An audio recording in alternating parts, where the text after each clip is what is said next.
Ladies and gentlemen, it's time for the final countdown. The show starts in 10, 9, 8, 7, 6, 5, 4, 3, 2, 1. Are you ready? It's showtime.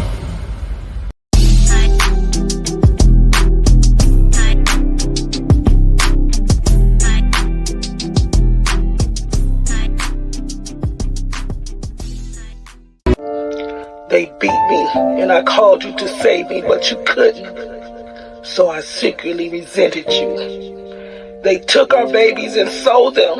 I begged you to save us, but you couldn't. So I secretly blamed you. They raped me, and I cried out for you to protect me, but you couldn't. So I stopped trusting you. You were supposed to be my man, my provider, my protector, but when I needed you, you couldn't be there. So I hated you. How could I let you tell me what to do when Masa could protect me more than you? How could I submit to you when you are forced to submit to Masa? So to protect myself, I submitted to the one who could protect me and our children. I stopped trusting you. I stopped loving you. I stopped honoring you. I stopped valuing you. And in turn, I became valueless to you. I didn't see the frustration in your eyes when our children were sold. I didn't hear your silent cries when I was being beaten.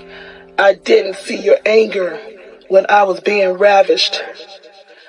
I didn't understand that you held your emotions to be strong for me. I thought you didn't care, but you wanted to be there. You wanted to protect me, but Masa made it so you couldn't. So I would trust him more than you. I didn't see the hidden hand shaping our destiny. All I saw was my pain and the feeling that you neglected me. For all the times I blamed you, I'm sorry.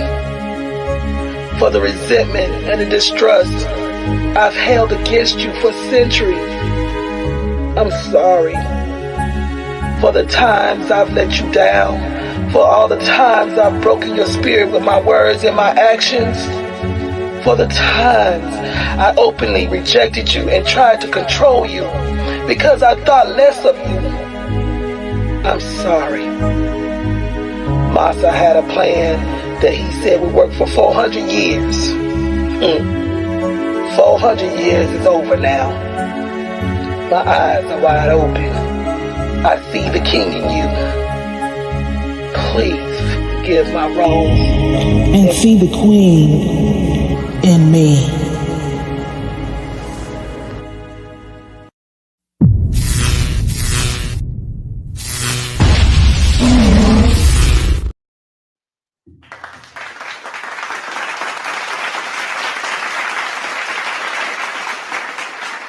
What's happening? What's happening? What's happening, y'all? Before we get into this, let me just remind everybody that tomorrow night, the Unspoken Heart Discussion Hour with Spice Ray will not be televised. You'll see it next week. So tune in next week for that, and also tune in next week for Grown Men Talking.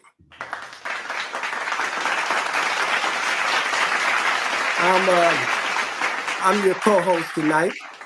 And tonight promises to be, wow, I know this is going to be a barn burner of a conversation tonight. You know, the guys that are on are firecrackers, and we're going to bring the truth to you. But before we do that, let me announce to you, my man, the dangerous one, Mr. Mac.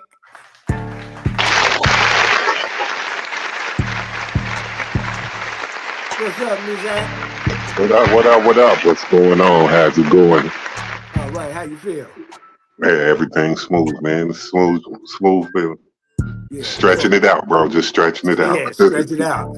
Hey, well, we're gonna stretch it all the way out tonight because you know they gave us 30 days to be black. But Oh, before we get into that, we're gonna oh. bring in our other cat. You know what I'm saying? Our ride or die. You know, King D. What's up, King D? What's up, young brother? We can't hear you. Yo, I was on Hey, mute. Yo. What up, yeah. Whoop? You good? What up with it? Sir, how y'all doing? All right, Yeah, it's little all brother. good. All right, little brother. I know you ready to rumble. You know, Say, so man. yeah. So tonight promises to be like I said, a barn burner because we're gonna be talking about African American history.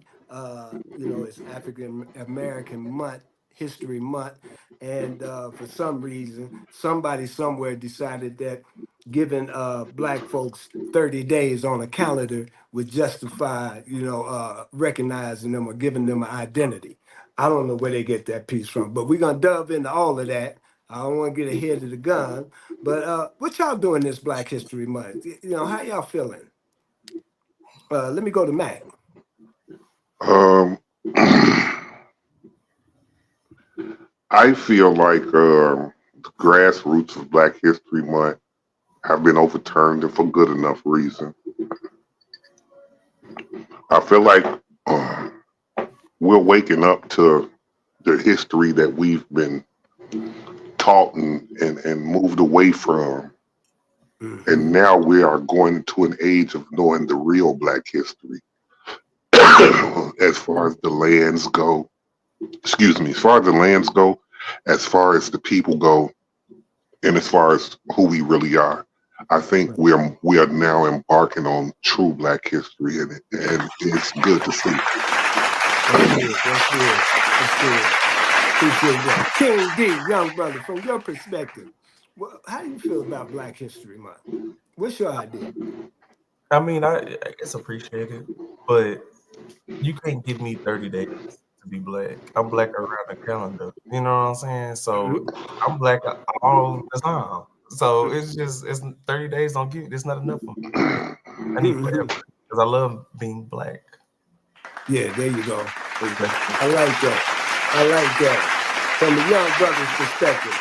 I know we got some clips that we'll be seeing, and we're gonna get on with the clips. We're gonna talk about the what we've seen and our perspective on those. We got some exciting information that we want to get out there to everybody. So I'm gonna remind you. I know it hadn't dropped yet, but when you see that number on the screen, y'all holler, holler, holler. Come on in, join the conversation. Let's get this thing on and popping because Black history is something that we can never uh, talk enough about. You know what I'm saying? It should be recognized every day, 365 days out of the year.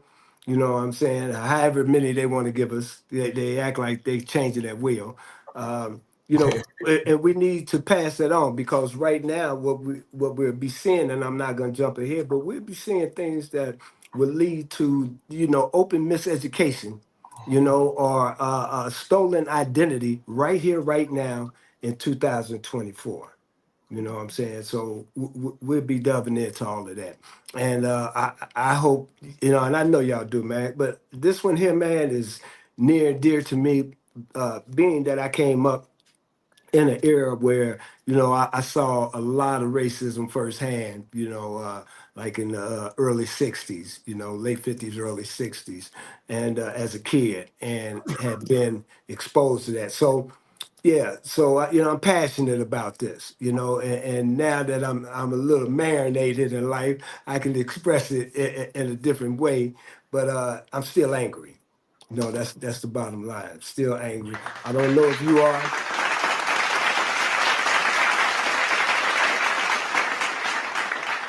So Mac, let's go to Mac Jones. So Mac Jones, when they talk about Black history, you so knowledgeable, bro. You just wired us up on some information right before the show, and how the things that we say out our mouths. You know what I'm saying, openly, publicly, on the air, off the air, and you know, what do you think that attitude, you know, stems from? Particularly, you know, and black men, particularly our younger black men. Is it a Okay, sorry to interfere, but would y'all gentlemen please give everyone, you know, y'all feeling and opinion about the apology letter that we just seen a while ago? about the what? The apology letter, the first video. Okay. So let Okay. me delve into that, and we'll come back to this.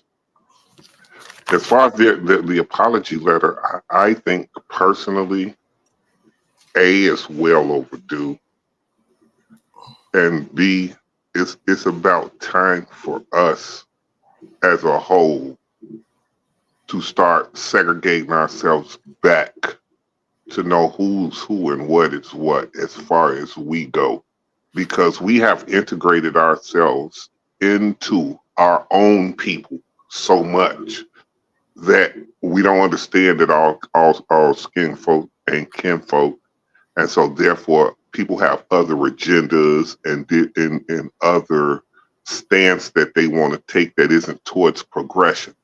And whatever you feel like you should do in your time that doesn't affect the people, I think that you should go ahead and team up with your own kind mentally, not racially, but mentally. You need to be on your own kind and your own pace with your own people, so that everybody, whichever way they are going to advances in that manner. But us as a people that's trying to stand back up and take back what's ours and take back what's rightfully ours, it is time for us to desegregate from those that are not on the same journey.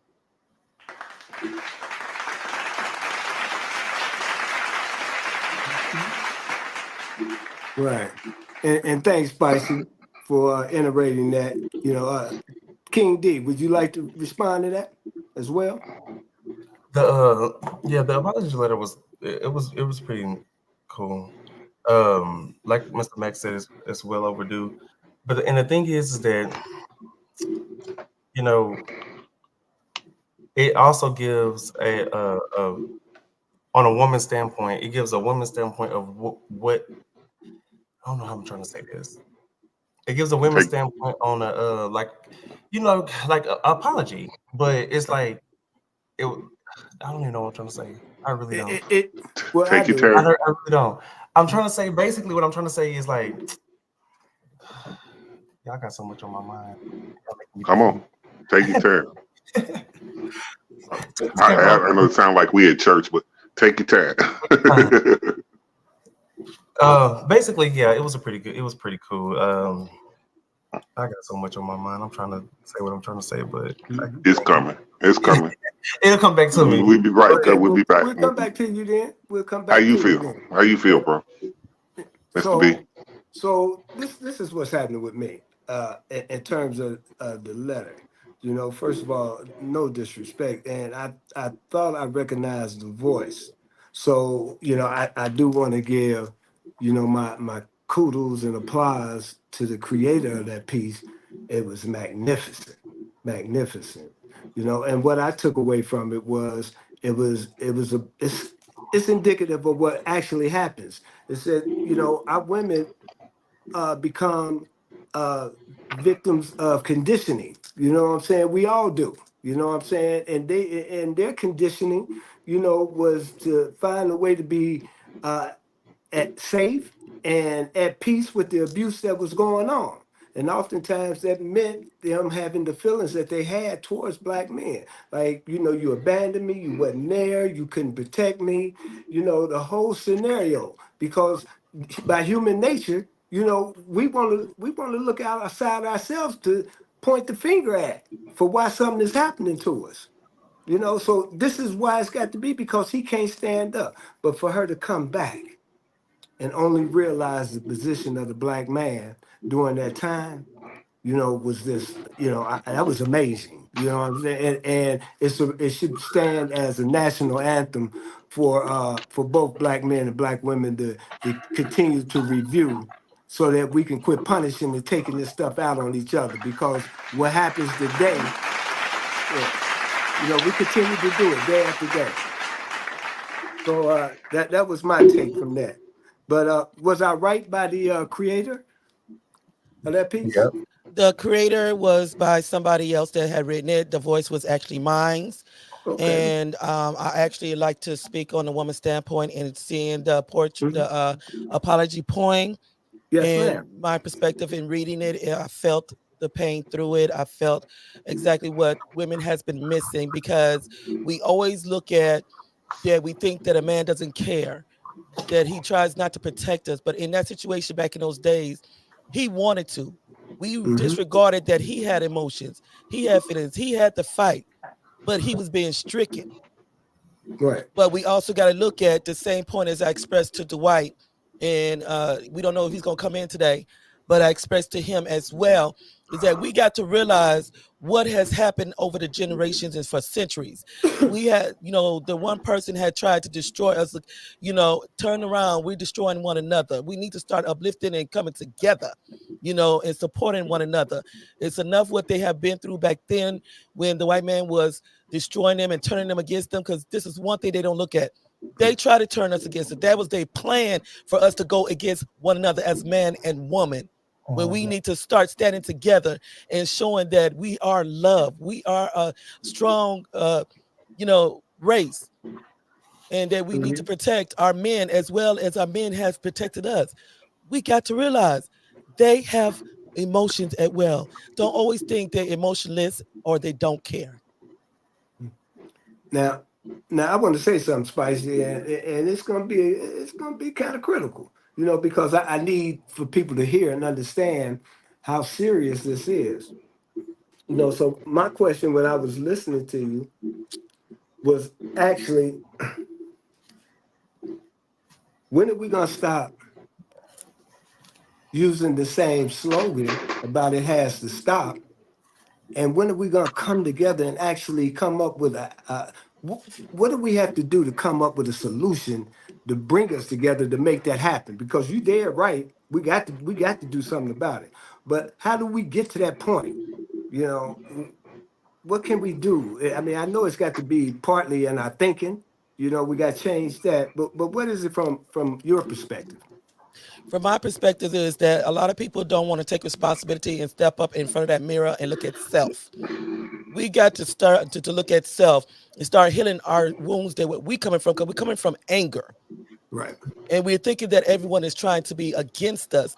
And this is what I hear when I hear women say, well, I don't need a man, or man this and man that, woman this and woman that. We need to stop blaming each other and start coming together and trying to heal one another. Just like they say, we are a village. Can you imagine how powerful we could be as a village if we start pulling together and stop allowing, the white folks to just sit back? And it's not all white folks, so don't get me wrong. For white folks sitting back and saying, okay, I ain't gonna get my hands dirty. They're doing it to each other. Right. Mm-hmm. Mm-hmm. Mm-hmm.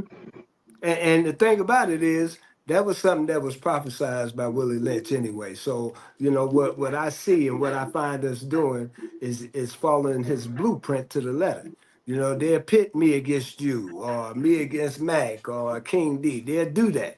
You know what I'm saying? If it means pulling us down so that we can't, actually live our purpose.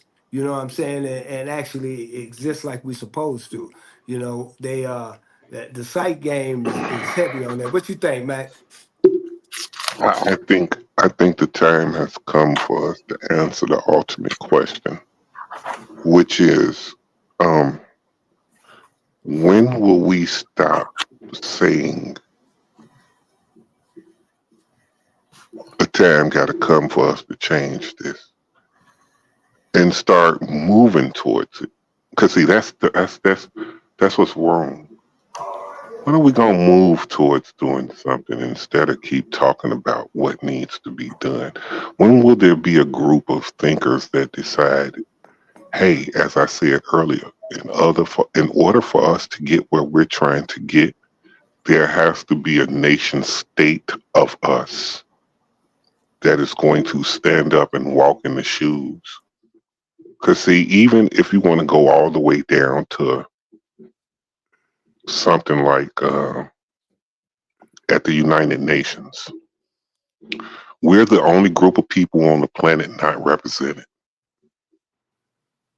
black men and women right here in America. We're the only group of people not represented. You know what? They got Africans to represent Africans. They got Arabs to represent Arabs. They got men from China to represent Chinese. Japan for Japan. You see what I'm saying? Russia for Russia. But we're Americans, and you never see nobody black in that seat representing black Americans. Mm-hmm. Which Excellent thought. when Love that that. leads us to a radio break. I hear the music That's playing. right. Yeah. So we'll be back in 2 and 2. Get back at you. Stay tight.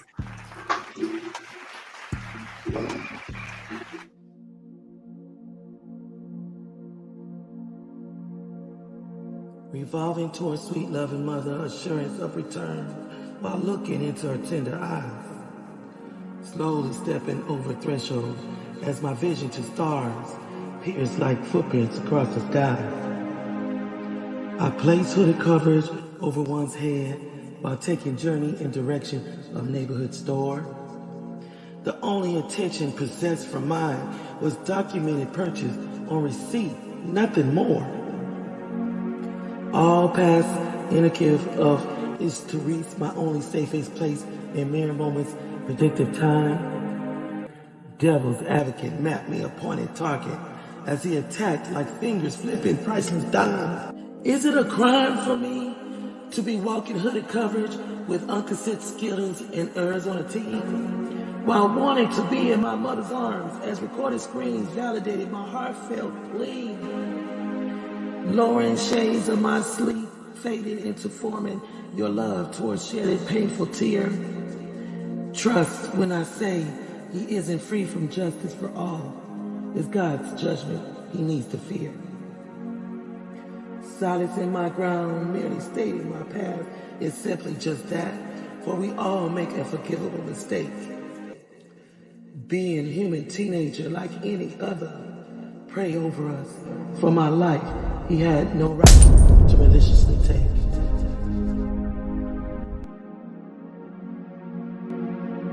The chair swiftly rocks back and forth as patiently I watch you drift slowly off to sleep. Contemplating on mere dreams for our dear son while my love within grew ever so deep. Bouncing on dad's lap, delivered such joy to moments time, since emotion captured smile. Excitement exploded in applause, observing the first cautious steps of many in your mind. Embracing him with consolation that we will always stand within his ground to always protect. Kneeling down in prayer, heedful placement as mother, I never took for granted or neglect. World turned in shadow and mist while sun slowly fall and my chair froze stiff one night. In single hand I buried the head, for now tearful battle is not mine, but our Lord to even fight. Sincerity felt all your cries as verdict ruled towards Zimmerman's pardon for heartless crime. Take one remembrance day of Trayvon in hooded silence. His memory won't ever fade with time.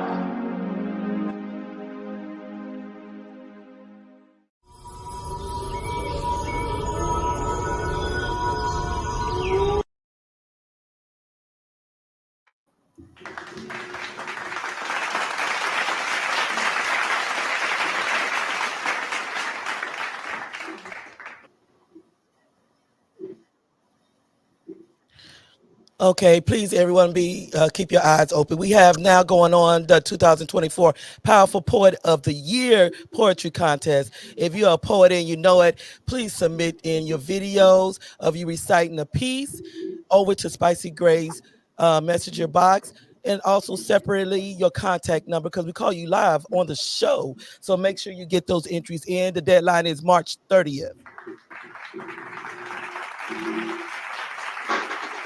Okay. So, yeah, I'm back. Good looking out, man. So, sorry about that. Folks just want to call you no matter what you tell them. But Trayvon, I'm sure everybody remembers Trayvon. I certainly do. And my heart, went out to the parents as a parent.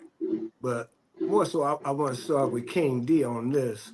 You know, what's your feelings from your perspective about that clip that we just saw, and Trayvon in particular? I, I couldn't imagine the pain of losing one of my boys in that manner. I just couldn't, and my heart goes out to those parents because, you send your kids out in the world thinking that they're going to be safe, or you've done the best you can to raise them to be safe, and someone just takes their life. How do you even come back from that? Like, you know what I'm saying? Like, it's that's crazy. But rest in peace, Trayvon, and my heart goes out to his family.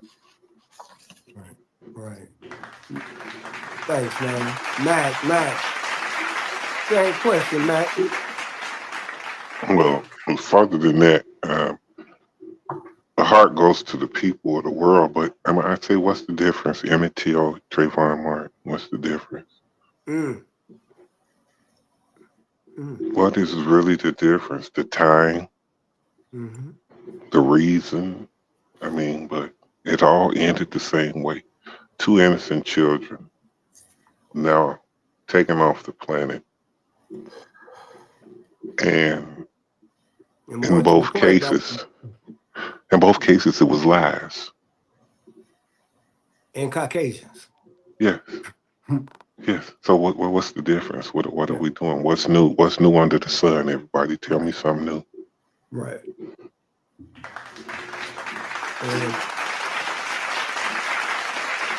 And that's to my point as well, Matt. And I knew you would go there. I feel exactly like you do. That was my question was about. What we gonna do differently? Because it's been Trayvons after Trayvons after Trayvons all through the years. You know what I'm saying? Long before we even got to, media. Media exposed a lot more than what we knew, but we always knew about a Trayvon coming up missing in the neighborhood. I know I did. In Cincinnati, Ohio, I seen a whole lot of Trayvons. You know what I'm saying? That doesn't mean I don't feel empathy, sympathy, pain for this particular Trayvon, because I do, because it was a stark reminder that we're still under siege in America in 2000s. How do we remain to be the hunted? For all these years and years, we steadily are placed in a position where we're in this Holocaust.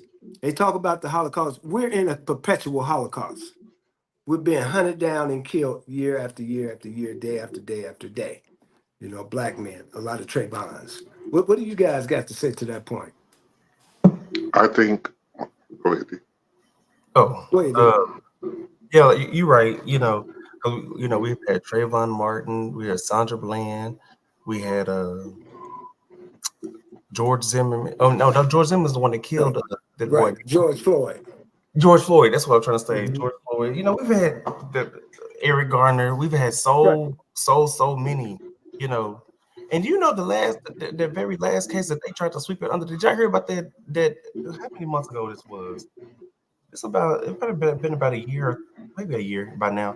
But did y'all hear about that police officer? They caught him on his video camera.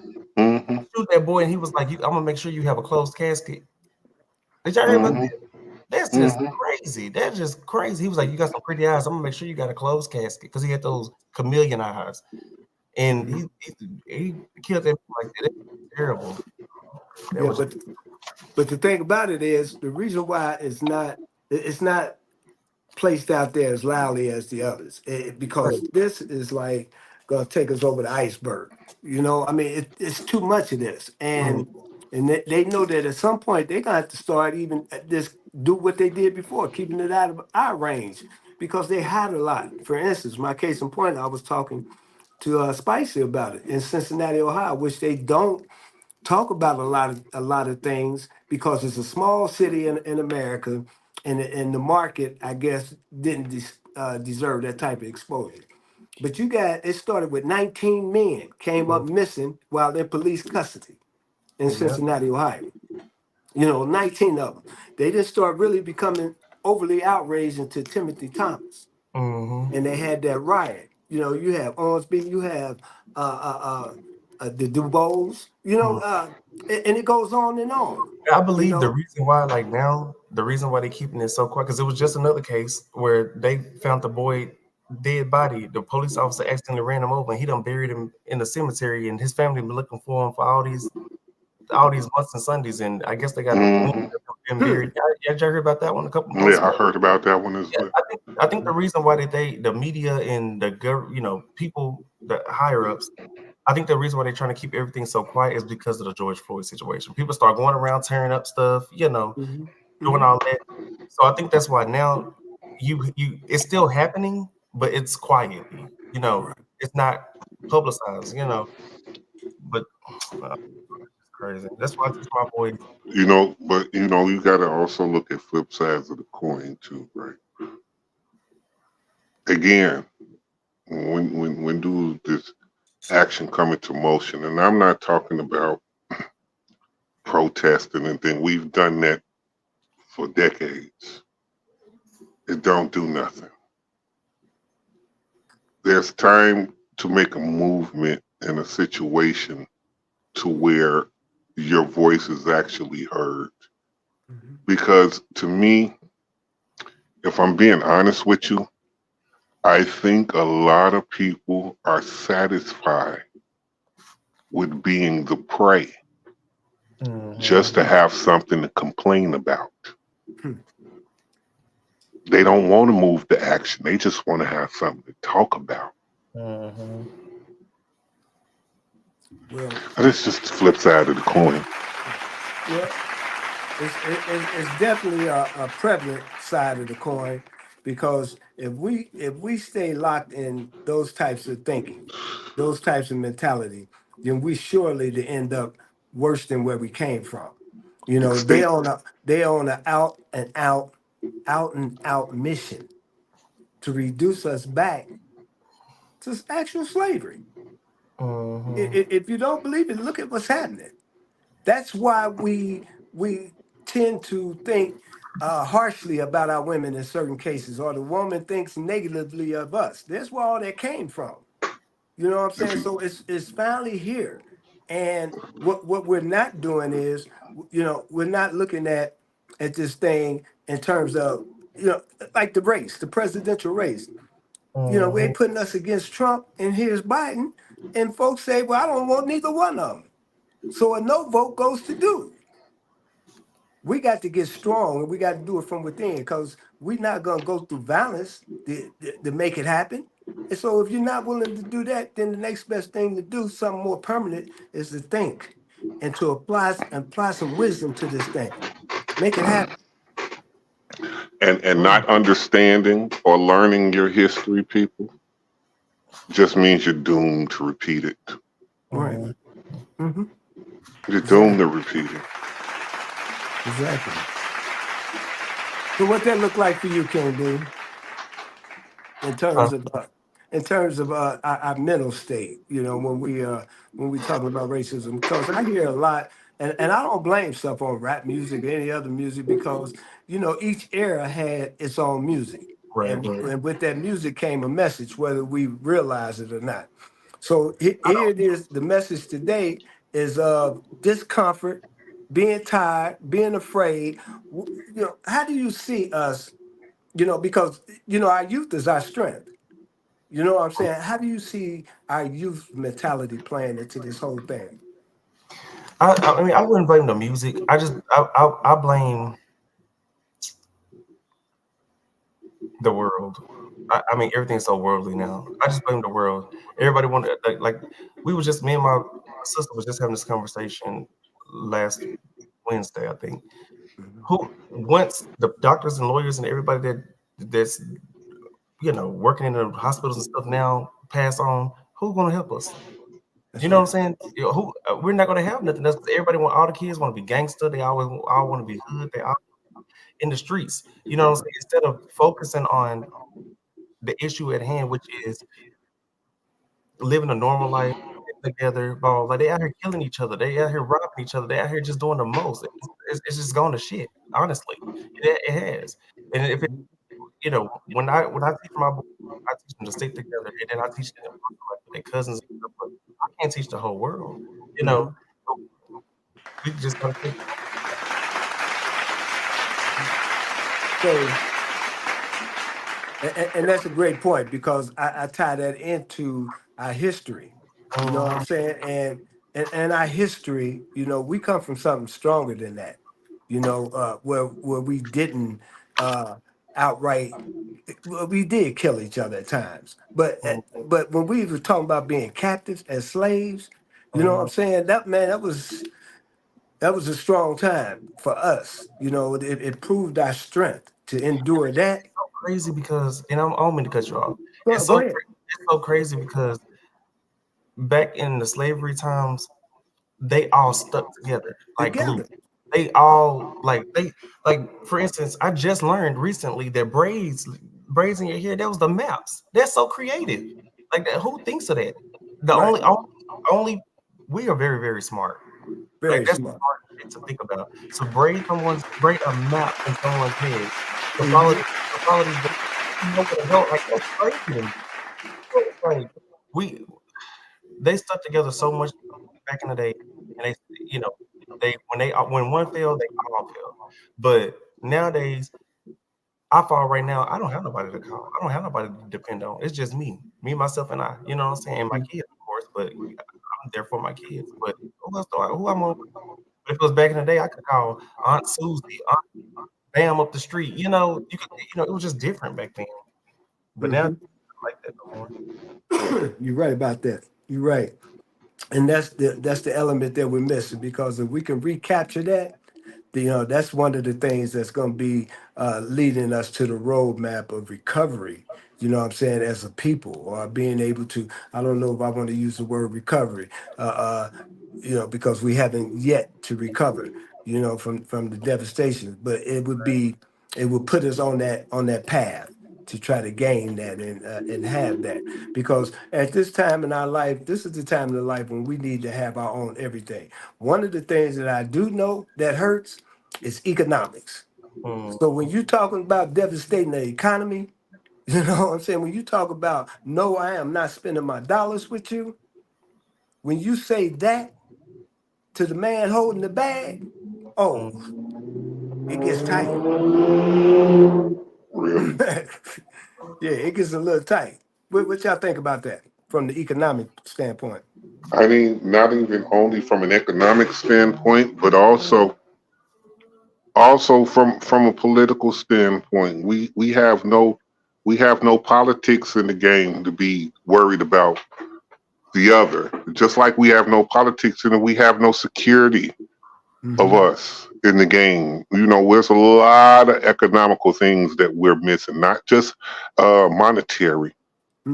Because politics go also into economics. Also, security goes into economics. Also, healthcare. We don't even have our own form of healthcare that's acceptable nationwide. And the reason why is because there's no nationalism between us to say, hey, this is for us. This is what we're doing for us. We need a healthcare system and provider that's going to have the money and stand in for us, for our people, for people of our descent. Watch out, Matt Garvey. You know what I'm saying? You see what I'm saying? We ain't got it. We just don't have a lot. Yeah, so repeat the word. Repeat that key word. We don't have enough what? We don't have enough we don't have enough security. We don't nationalism, yeah. A lot of enough definitely we sleeping on that. So, but the music is coming, and so let's do this 2 and 2. Yeah. We're gonna do that. 2 and 2, y'all. We back at you.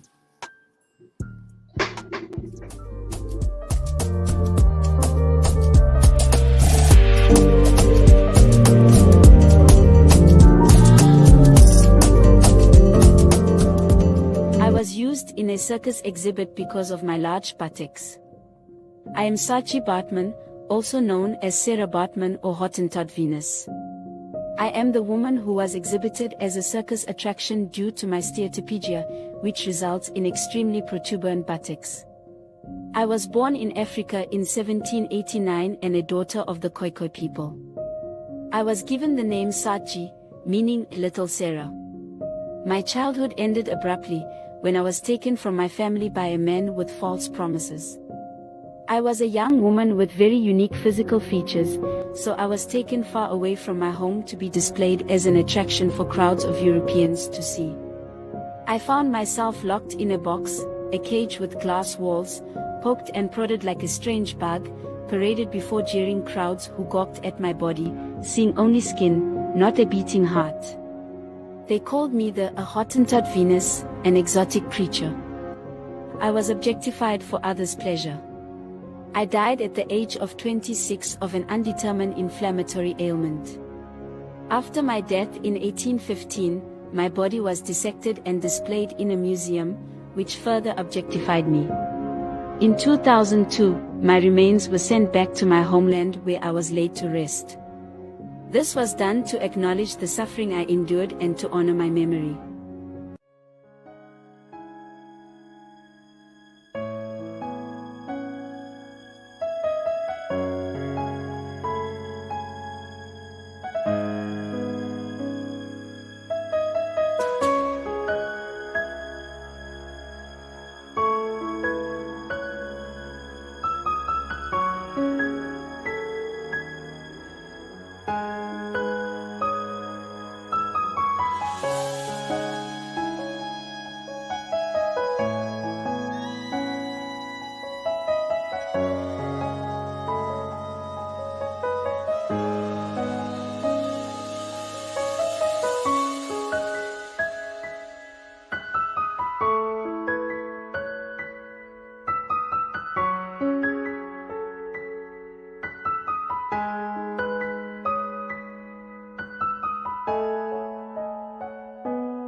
Yes.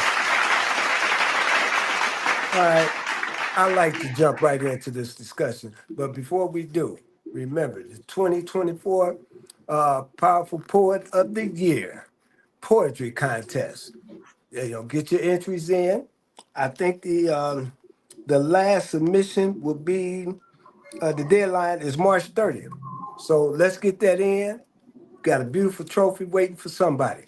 We look forward to having you.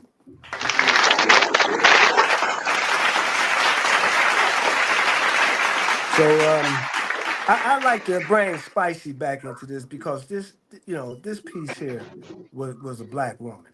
You know what I mean? And I'm interested to know how a Black woman feels after seeing that. Spicy. I'm here. Yeah. So can you tell us how did that affect you as a Black woman? Seeing this, it really touched my heart to see this lady did not even know part of her life that she had any type of joy, any type of, self-identity and respect for her. Mm-hmm. When I read this story on her, it actually broke my heart to know that you could treat a human being like this and try to compare it to an animal. Mm-hmm. Because as you've seen in here, she was tricked, to go to another land, but she was told for only 5 years. Right. But she was paid very little. But instead of being, treated with respect, she was sold. This woman as well, like King D said, the black people are very intelligent. They did not see us as intelligent. This woman knew like 6 different languages. Mm-hmm. That's how intelligent she was. You know, she was able to give childbirth, but the baby died. She was able to be married, but they killed her husband. You know, but shortly after killing her husband, you know, they end up in court because some people was mortified by this. But her words in translation was purposely misconstrued because what she was saying, the person representing her said otherwise, as if she consented to this. This was on her own free will, that she wasn't being mistreated. Now, this woman was raped. She was beaten. She was poked. She was rode on like a horse. And, you know, I look at just because of the way her body looked. And I sit here and say, you know, to treat this woman like this, you're not used to a woman, especially a woman of color with these type of assets. You think she's a project. And that's what really hurt, you know, to be locked in a cage, to be put with a collar and a leash on her like she's a dog, you know. No.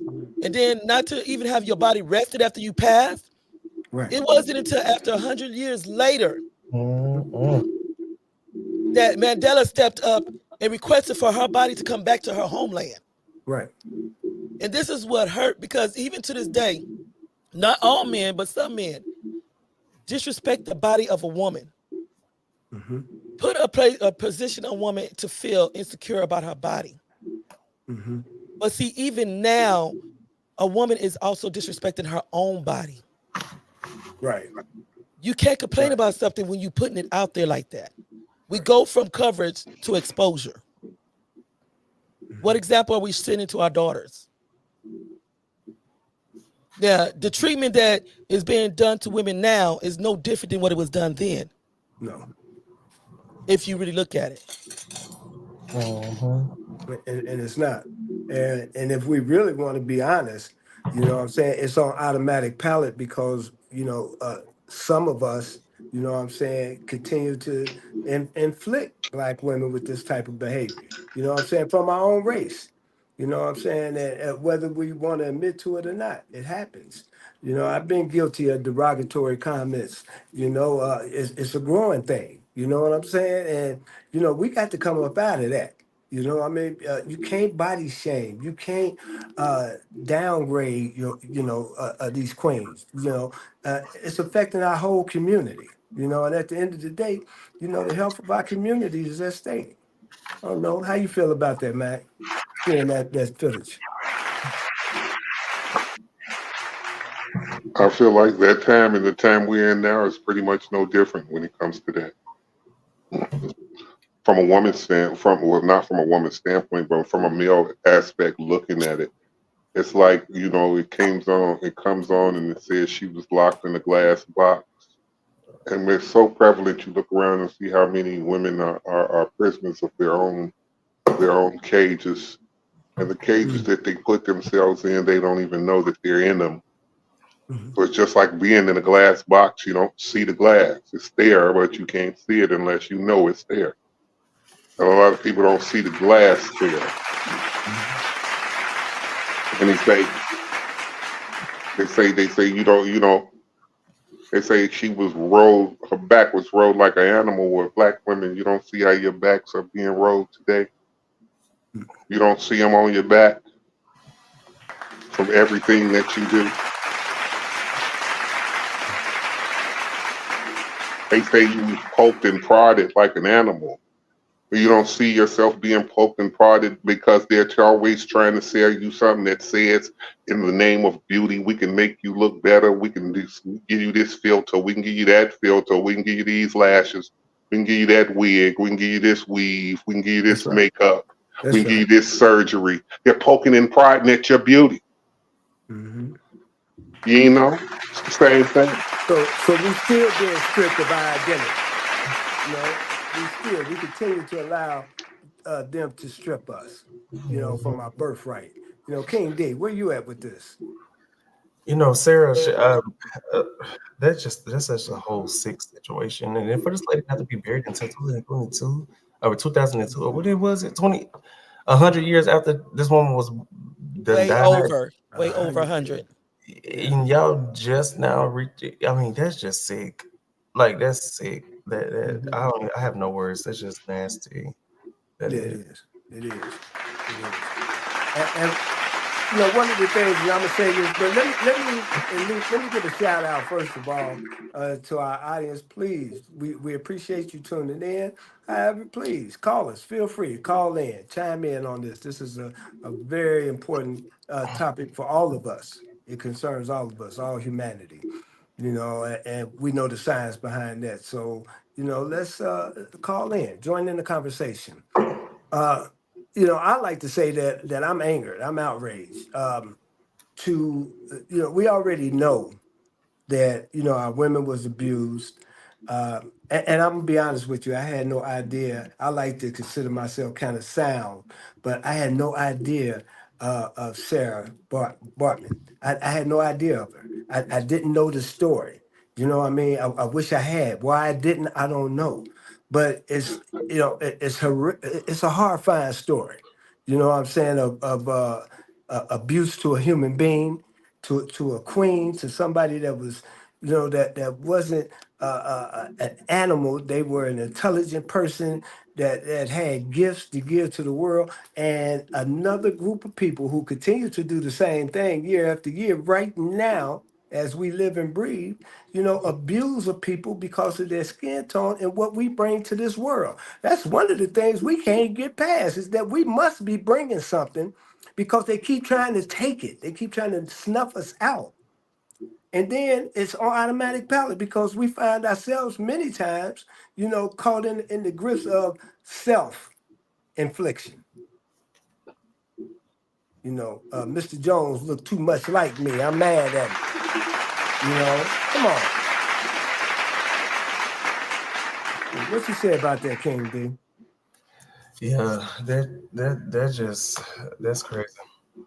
And then y'all worried about this woman's assets. Like, even though women these days are paying for what Miss Sarah had, but it's just like,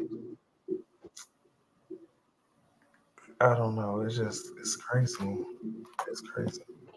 Yeah, again, it's like you said, self-inflicted.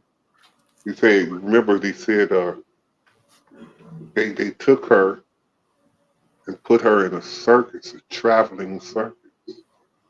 So instead of having a traveling circus, now we just change everybody into one aesthetic, and now you can see it everywhere you go. You don't have to go to an attraction to laugh at it. It's right there. It's right in your face, everywhere you go. But you know how many women risk their life for BBLs each month? For a BBL. Mm-hmm. When I was just happy with the ass you had, it was okay. You just had to go get another one. Huh? Seriously. Trade that one in. Well, self-inflicted. So, we were talking earlier also about this mindset behind much of what happens in the Black relationship, as a result of history. And we talked about how a woman is supposed to be a reflection of a man.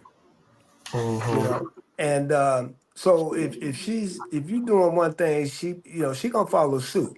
So where are we now, knowing, and I'm just saying this to us, how's our mindset now, or should our mindset be, knowing that that we're actually perpetuating, that mindset, what, hey, Somebody want to talk. Come on, stretch it out. Hey. Oh my God. Oh my God.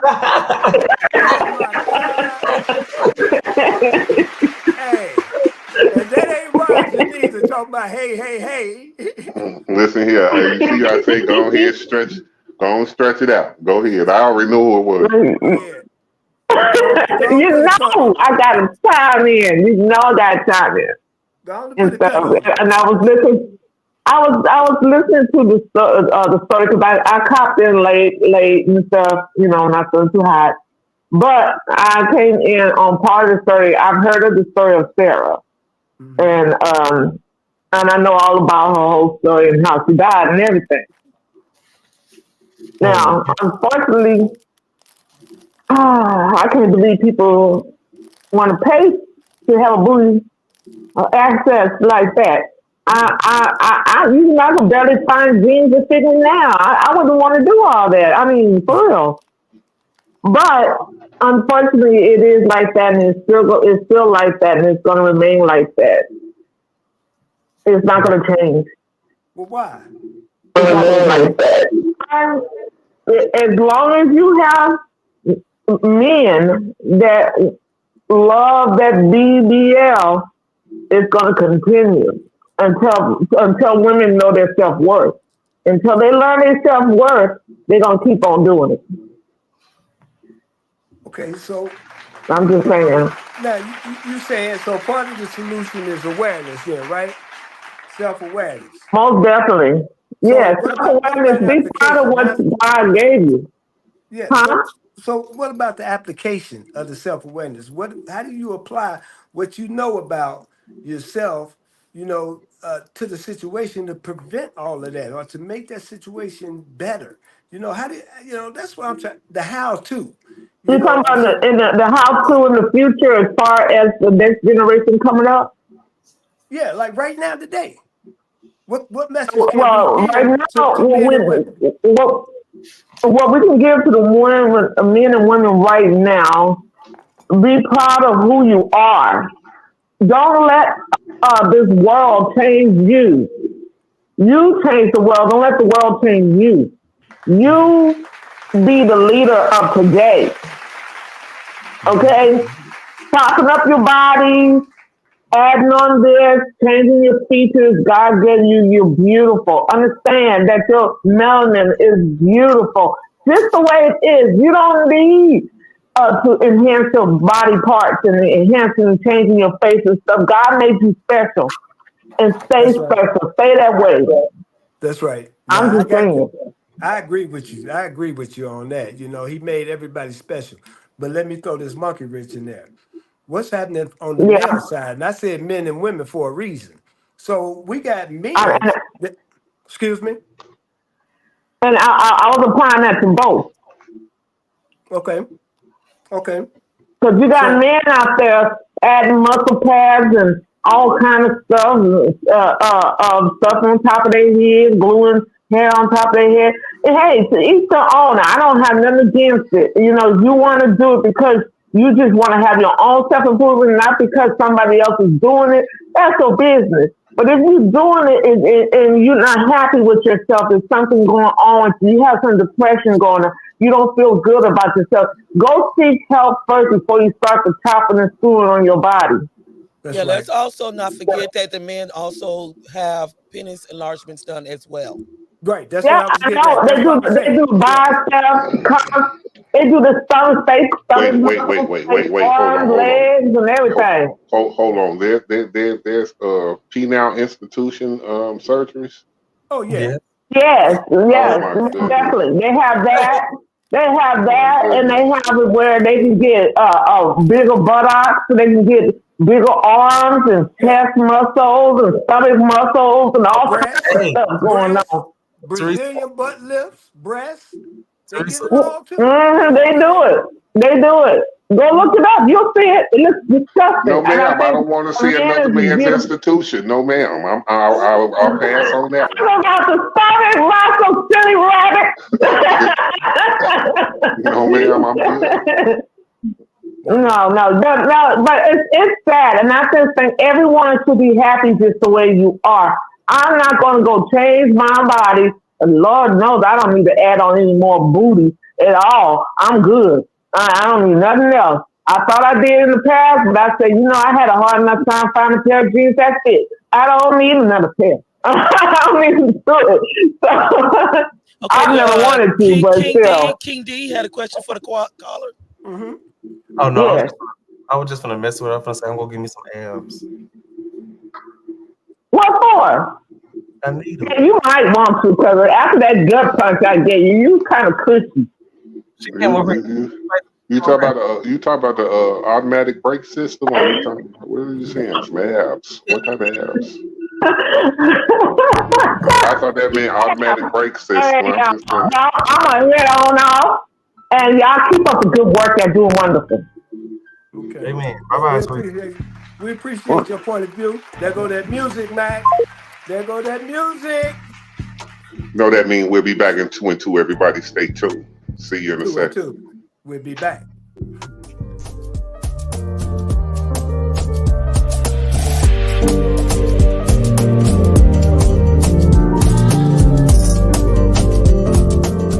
Black History Month is a commemoration, vocab word, for Black activists, another vocab word, who took their time out to go fight for what they feel is right. Like Martin Luther King had a speech that violence is not the answer and no segregation. We celebrate Black people that helped us change history. It reminds us to be strong, even in politics. Wait, what matters is what's inside of you and how you act to other people.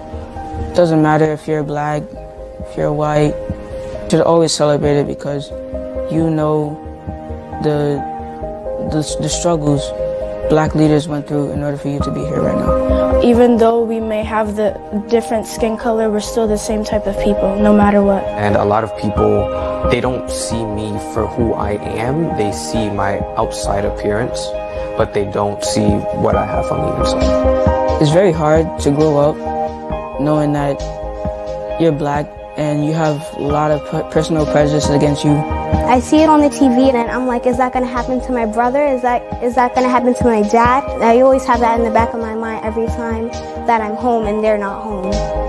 Black history is important to me because I have to remember where I came from and I have to remember who came before me. Because you have to look at the things that Martin Luther King Jr., Rosa Parks, and Malcolm X did for us Black people, so people can't treat us unfairly because they think some type of belief. Because we are all people, and you need to stand up for our rights. There's still discrimination. There's still discrimination in all parts of the world, in all parts of the United States. We should still fight for what we believe in. We should still fight for getting what's right. Hey, Black Child, do you know who you are? Who you really are? Do you know you can be where you want to be if you try to be what you can be? Hey, Black Child, do you know where you're going? Where you're really going? Do you know you can learn what you want to learn if you try to learn what you can learn? Hey, Black Child, do you know you are strong? I mean really strong? Do you know you can do what you want to do if you try to do what you can do? Hey, Black Child, be what you can be, learn what you must learn, do what you can do, and tomorrow your nation will be what you want it to be.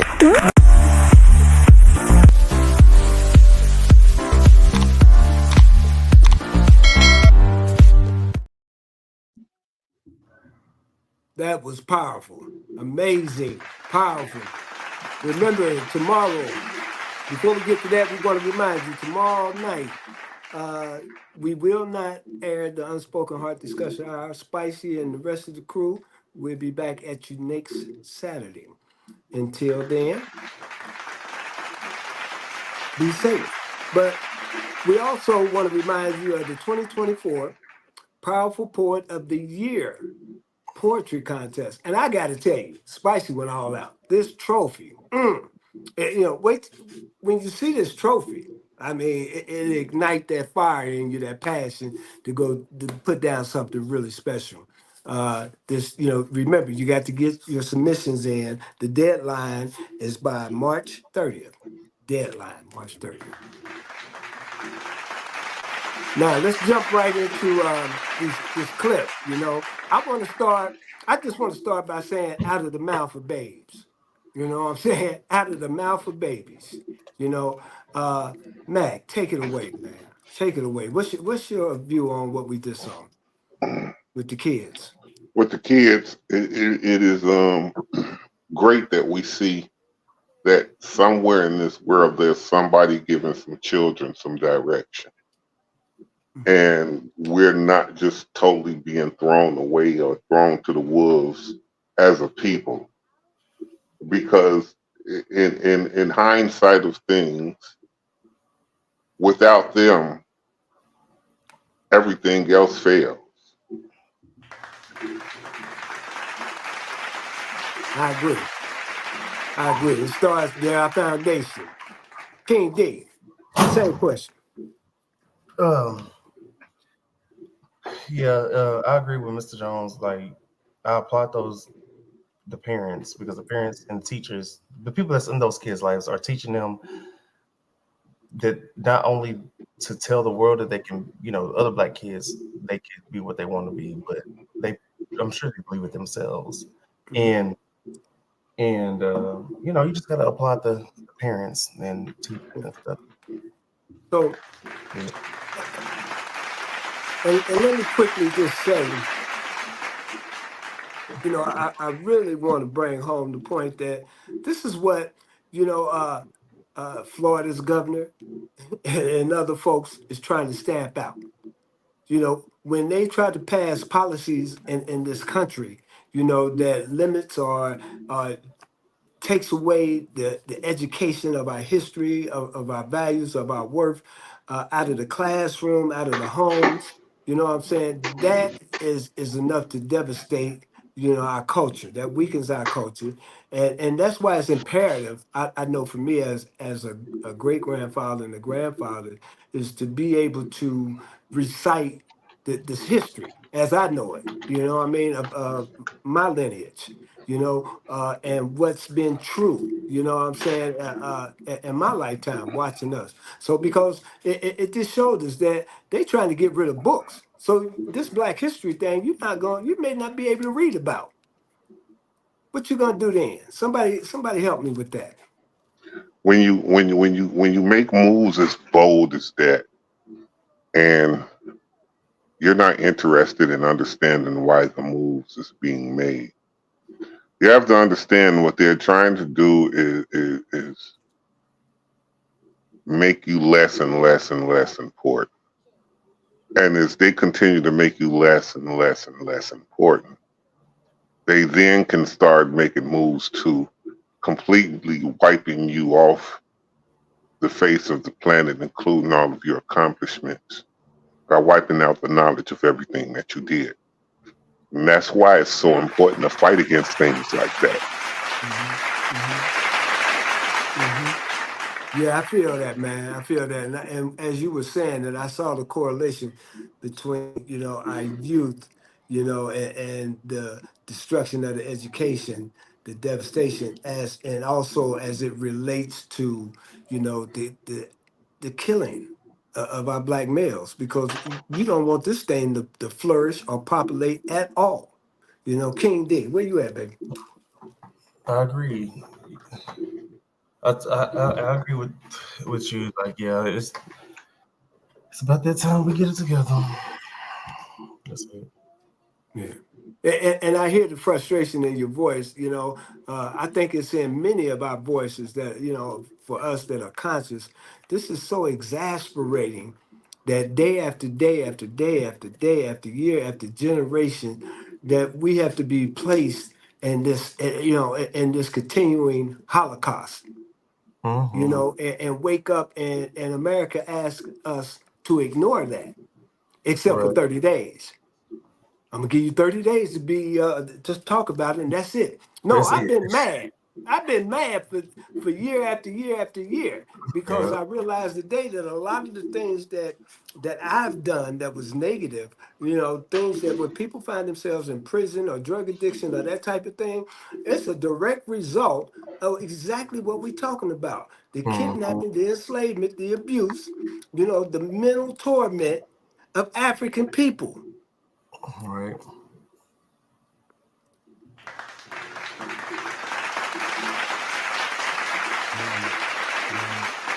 You know, when you get a when you get a buildup of perpetual ignorance, you know, gradually get to build up. You come to the explosion of what is today that goes on into our society. From no matter what religion you are, I still think that all people in their religious beliefs should be respected.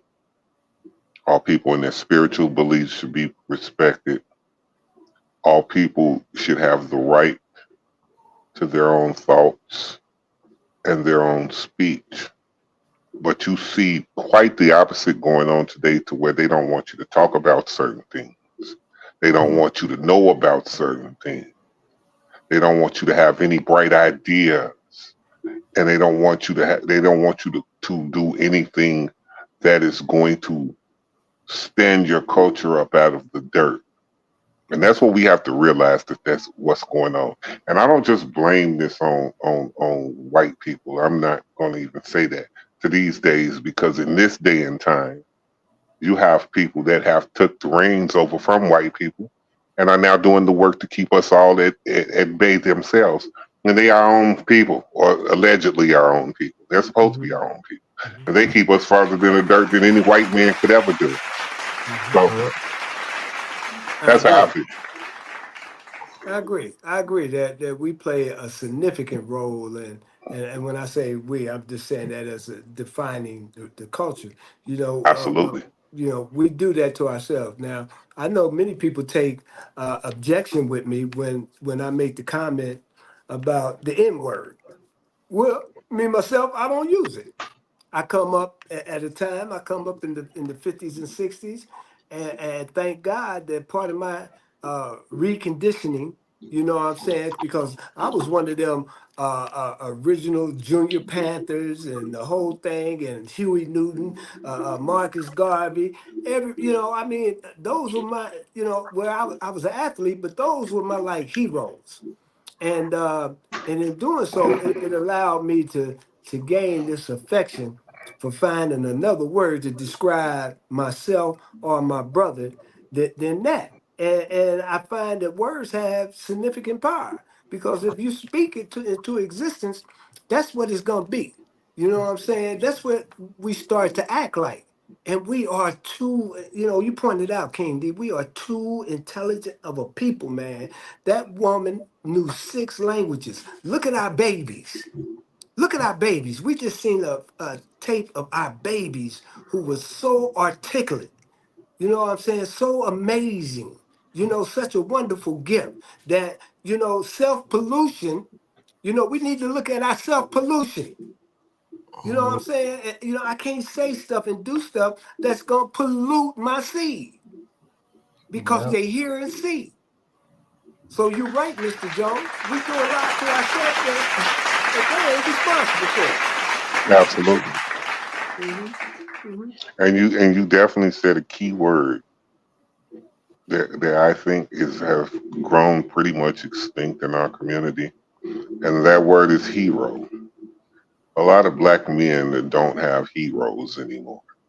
And it's crazy, because when we were coming up, I remember coming up having a hero.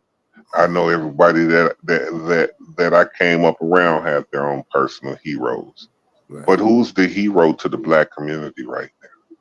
Who is somebody to look up to for the next black person? A lot of us don't even. That's a good point. Hey, I just want to interject, please feel free to hit the lines. They're open. And I'm just going to drop this little seed. I wish the doctor that we had on via Tabitha was on the line tonight, because there's some things that I would love us to expose, basically from the standpoint of the mindset, you know what I'm saying, particularly where it relates to not just the woman, but the male. Boy, that would just be excellent if we could have her on. So if she got this message, if she heard me, call us before we go. We'll let her. Absolutely. Let her hear from and as I was saying, as far as the hero, a lot of our heroes today are rappers and athletes. And that's all right for some, because you can only aspire to be as far as your knowledge will take you, you know. So with that, that's all right. But when that becomes the norm, when everybody want to be rappers, when everybody want to be gangsters, when everybody want to be gangbangers, when everybody want to be dope sellers, when everybody want to be scammers, you know, when that's all the hero you have, then it befuddles me to figure out how can we become anything larger. Yeah, I hear you. And I'm gonna say this real quick before I go to King D. You know, and it's funny. It may sound kind of morbid in a sense, you know, or justifying this behavior. But I know, you know, based on what you were saying, even when we had like back in my youth, there was a lot of hustlers around, so that I gravitated to them, you know. So I learned, you know, from my environment. You know, you learn from your environment, and my environment was Cadillacs and, you know, the game on the block. You know what I'm saying? The old game, hustlers. And but the one thing that they had, and I'm not making it all right, it's just a reality. I can remember getting smacked in the back of the head and told, "Get your tail in school."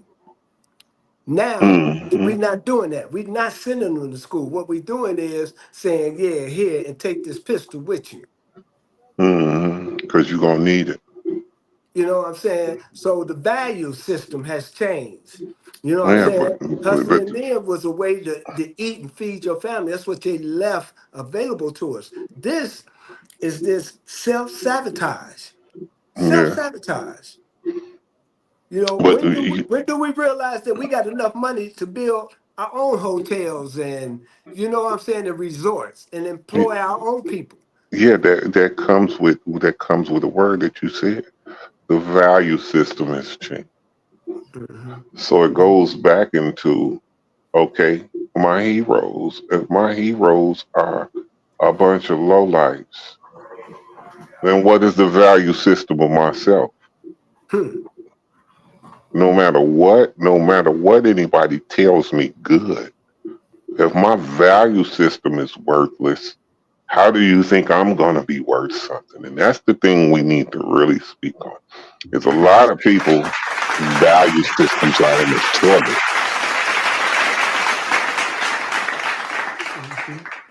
They don't care nothing about taking your life. They don't care nothing about robbing your mom. They don't care nothing about selling dope to your dad. They don't care nothing about initiating your kids in gangs. They don't care. And it is at an all-time high. It's not like back in the days. It's at an all-time high now, where they just let anybody do anything, whatever you want. Oh, they let snitches make music videos. Come on, man. Like, let's beat it with the jokes. There's no value system in nothing no more. There's no structure. There's no guidance. There's no anything. Just a bunch of people running. Everybody want to be the Indian. I mean, excuse me. Everybody want to be the chief. Don't nobody want to be the Indian.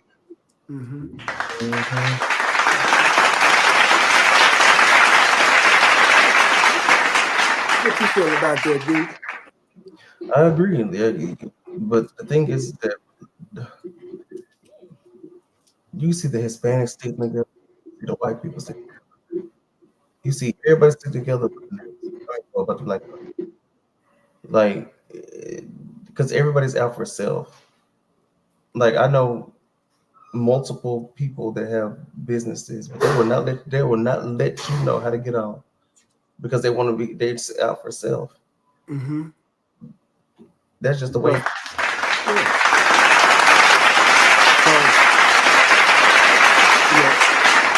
And that's one of the things that I like about this show, and in particular its creator, Spicy, is that she reaches out to a multitude of people to allow them an opportunity to do what it is that they're passionate about.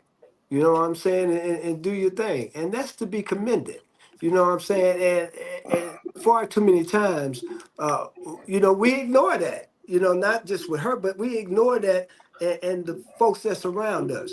Mac, I'm quite sure you do a great deal in your community, and it's overlooked probably often. Many times. You as well, King D. So we've got to stop devaluing each other. You know what I'm saying? And I think it's going to start with our language. Yeah, but you know what?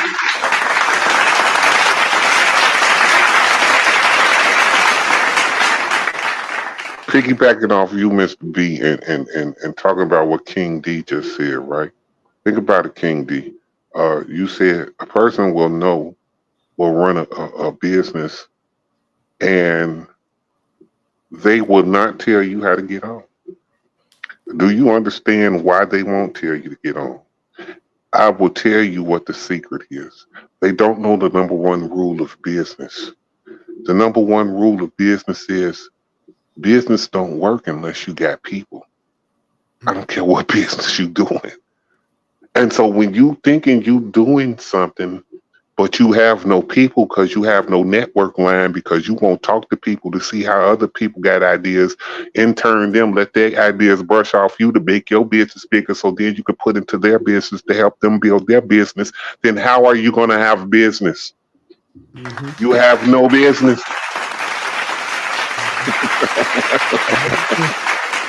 You have no business. You have no business having a business. It's dishonest to God. Who are you serving if not the people?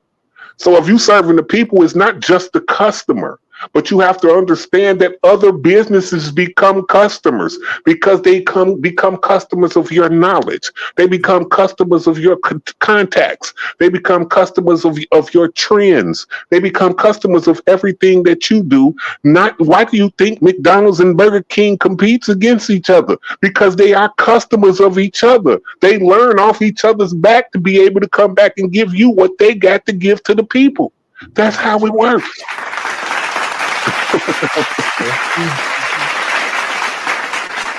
That's profound, Matt. That's profound, buddy.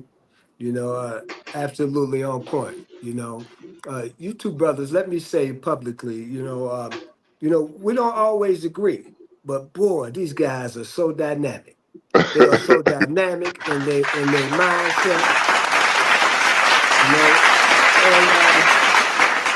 And thanks for creating this platform for us, because we share diverse wealth of ideas as to how we look at things. And if we look at it, I was sitting here saying, this is what it's about. We got to open up real legitimate dialogue.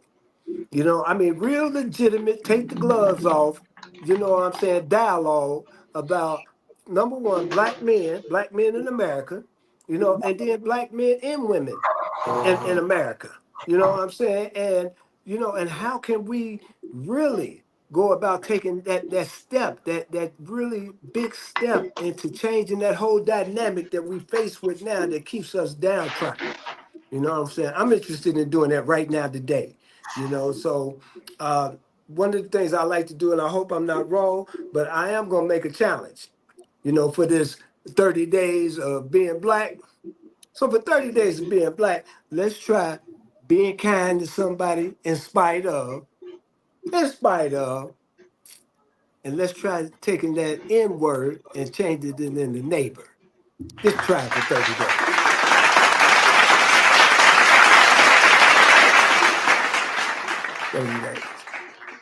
So King D. Yes, sir. Yeah. So where would you be at in such a proposal like that? Would you agree with that, or? Yeah, absolutely. Yeah, because we have to start being more kind to one another. It starts with us.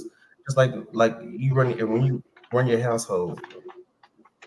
When people run their household, they run their household where you teach them how to be kind. You teach your brother, the kids to be kind with one another. Look out for your brother. Well, look out for your fellow brother. Your black brother. Look out for your black sister. Like you gotta stick out and work it out. I know that. I don't agree that everybody jump on a bandwagon. I don't agree that because some people just stuck in their ways. They're gonna do what they want to do regardless. But people that are willing to come together and open up those businesses, open up those hair salons. Black people love doing hair. Open it, take over. The business doing it. Why can't we? So, and while we at it, I live in Atlanta now, so I got an opportunity to visit like Sweet Auburn area, and Madam C.J. Walker, her salon. As a matter of fact, I met the guy who currently owns it now. He gave me a personal tour, and it was great.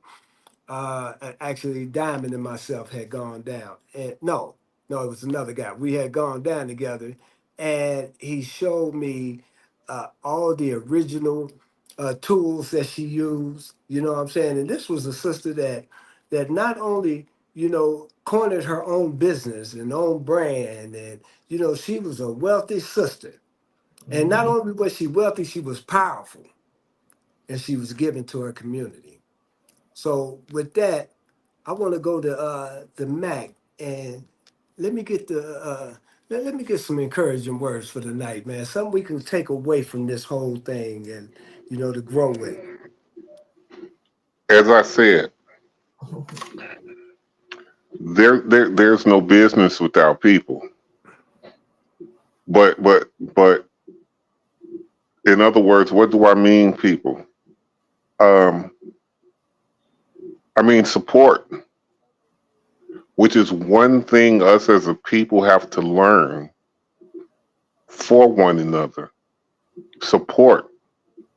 But you can't come across true support without having that unconditional love there, which is another thing that we need to love each other unconditionally, so that no matter the ordeal, big or small, when it comes down to supporting each other, we there. Because when we begin to support each other, and no, we don't make money like that. We're not rich like that. But there's enough money within our communities that if we're supporting each other, everybody will be okay.